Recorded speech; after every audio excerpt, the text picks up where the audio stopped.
Today FM. Now, a major report today by Savills, the estate agent, and amongst the things that it's claiming is that the new mortgage lending restrictions may actually force people or encourage the buy-to-let sector and force people who want to buy their own homes out of the market. We're joined by Dr. John McCartney, Economist and Director of Research at Savills. Can you explain that a little bit more to me, please? Certainly, Matt. Well, mortgage restrictions will probably divert a proportion of want-to-be first-time buyers into the rented sector. And our view on this is that in the short run, it will cause rents to increase because we're not building any additional properties at the moment, and there really is a scarcity of rented properties. So rents will increase, and in time, our view is that investors will pick up on this signal and they will come in to buy buy-to-let properties, and they will compete for a limited pool of available properties with everybody else, and that will ultimately continue to drive up prices. And all the new mortgage lending restrictions will have done at the end of the day is really altered the ratio of buyers in the market. It will have displaced first-time buyers and replaced them. But aren't there going to be tighter mortgage restrictions on the buy-to-let investors as well? Won't they require even bigger deposits before they can get a mortgage to buy a property which they will rent out? Well, you're quite right in principle, Matt. In fact, the buy-to-let investors would require a minimum of 70% or 30% as a deposit, so their LTV would be 70%. But it's inconsequential, in fact, because 93% of all our investor clients bought entirely with cash. So it's really cash. Sorry, they have that much to be able to buy properties flat out for cash without a mortgage? Well, in fact, nationally, 53% of all housing transactions in Q4 of last year were done entirely with cash. And who are the people who have all this cash? Well, it's really two groups. On one hand, you have people who are sitting on a pile of mattress money from back in the boom. And didn't reinvest it at the time. Yeah, and I think that wasn't necessarily by engineering. I think it was, in many cases, they were playing it by ear, and they could see that the residential market was, residential prices were still falling, and they didn't want to commit. So they said, well, let's see how this goes. So they sat in the private rented sector for a period of time. And it was only when the market really started to stabilise and recover at the beginning of 2013 that those people with the mattress money came back in and mobilised and started buying properties entirely with cash. So that's one group, and that group I think is diminishing because once that money's spent, it's spent. The other group that's buying almost entirely cash buyers is investors, and there was a big surge of investment activity in Q4 because people were piling in to take When you advantage. say investors, these professional investors, sort of companies and funds rather than individuals? Well, figures in our report today, but that is a phenomenon that is ongoing in parallel with the increase in small-time investors. Just to put some numbers on that, over the last 3 years, there has been €712 million invested by institutional investors in blocks of multifamily apartment blocks, essentially. That is, 4,300 residential units have been bought by these institutional buyers. But while that is causing the rented sector to become more professionally managed, I think we're also seeing a more professional type of individual investor coming into the market. And it's interesting to note that in 2014, 32% of our buyers were investors, but 25% of our sellers were investors. So there's big flows in and out of that investment market.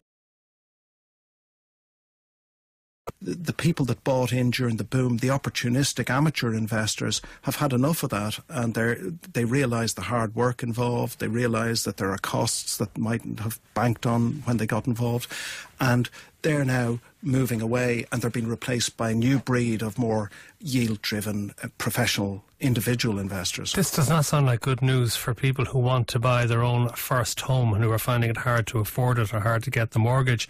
But Fintan McNamara is a spokesman for the Residential Landlords Association, even taking into account the numbers of the maybe accidental landlords that John McCartney just referred to. It would seem to be happy days for property landlords, wouldn't it?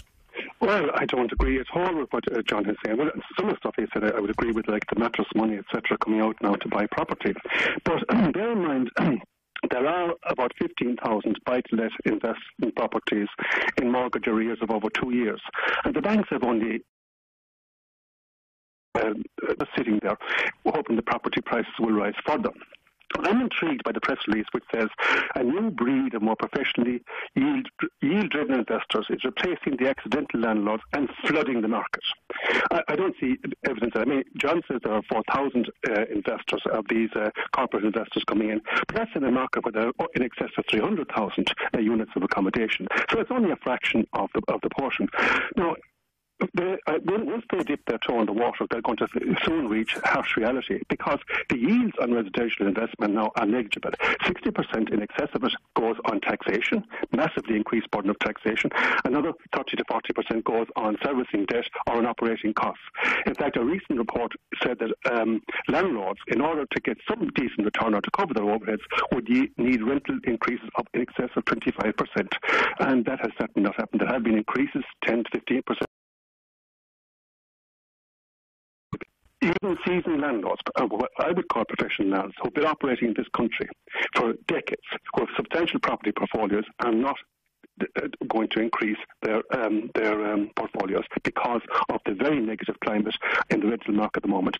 And we have had some very badly targeted regulation and more coming down the track. Well, there's something else I want to ask you about today. New measures have been announced by the government, which mean landlords will no longer be able to discriminate against tenants because they receive rent supplement, a housing assistance payment or social welfare. What do you make of that? Well, there are 75,000 households in private rented accommodation, possibly one-third of the private rented sector of 750,000 people, and they're not discriminated against. This is an extension of the equality legislation which was brought in the 1990s, which has 9 grounds of discrimination against members of the travelling community, ethnic origin, race, creed, culture, etc. Landlords would thought at that stage had been brought before the Equality Board. In fact, nobody was, and that won't happen in this case either. The real issue here is they're not discriminating against the person, but they're discriminating against the rent levels because the rent supplement does not match market rents. The government scored an own goal when they banned thousands of units of budget accommodation, many of which are let illegally or lying vacant. They can't be left against the law. That is what they should be looking at to improve the affordability and provide at least for short-term budget accommodation. That's where the real question is. OK, I want to bring in Kieran Coughlan of the Green Party. And that point I put to Fintan McNamara about the introduction today of the new measures by the government in relation to rent supplement. What do you make of that? Well, I think it makes a lot of sense what Aidan O'Riordan announced today, but it's really only a very small measure towards tackling the real challenge. Accessing housing. At the bottom of the housing crisis, the real thing is we need to build more homes and we need to build more social housing and private accommodation. So stop the end to discriminating against people on rent supplement helps, but I wouldn't be convinced that it'll assist too many people because rents are too high anyway. The way around the high rents is to build more housing and to build it close to where people are. There's a huge amount of sites ready to go in Dublin. There's sites that have planning permission. It's where a lot of people want to be. And I think at the moment the banks aren't operating correctly and the government needs to think a bit more imaginatively about how to access the finance that's needed.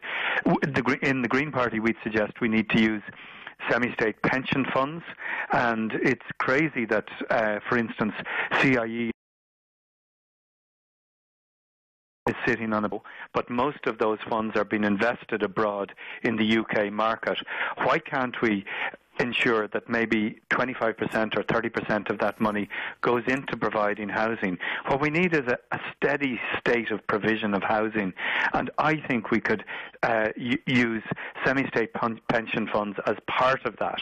Okay, I want to go back to John McCartney, because related to that, and we discussed this on the programme the other night in relation to the M50 and the traffic jams which have redeveloped out there. And this has been put down to, again, more people living outside the M50 boundaries in the commuter belt and having to travel into Dublin for work. You've been focusing on that as well. Do you think that this trend inexorable? Well, I do believe it's going to be with us, and it's going to be a feature of the market over the next 12 to 18 months until we really start building more substantial amounts of housing in close. The fact of the matter is that the local authorities in Dublin favour a mix of housing that mostly comprises smaller units, and the demographic trend is working against that. There has been, astonishingly, a 29% decline in the number of people in their 20s in Dublin since 2009, because those 20-somethings have now all grown up and become 30-somethings. And what else are they doing? They're having kids. A big increase in the number of children under 5 as well. And people need the space, because when you've got a family and children, you want a garden and you want space to keep all the equipment that goes with child rearing and so forth. And increasingly, that's becoming unaffordable in Dublin, and the local authorities aren't really for letting builders build any more of it. So there's really no alternative for people in that situation but to look for properties in the commuter fringe. And that's why we see there's like Selbridge, places like Maynooth, places like Clonee, all quite a lot of development activity, such as there is any development going on, and also prices rising there. Okay, we'll go to you, because Kieran Coughlan, you're a planner as well as a Green Party councillor. Is there not enough room within the M50 boundaries to build plenty of housing for people, even houses with gardens? There's a huge amount of room, and I think we have to be careful to simply limit housing to being either a shoebox apartment or a house with a front and rear garden. I think in the 21st century, if you look in many places, you'll see really good, spacious homes, apartment buildings, whether it be in Copenhagen, Amsterdam, or elsewhere. I think we've got to improve the design quality of what we're building in Dublin, and it doesn't mean really huge restrictions. A nice patch of grass, and I think we've got to increase those options. And you're right, Matt, there is a lot of space. We have some fantastic land right beside commuter rail stations in North Dublin, in West Dublin, in Cherrywood and South Dublin. We need to bring those sites online, and we need to be careful of polarising the debate into either a semi-D in the distant suburbs or a tiny apartment in the city centre.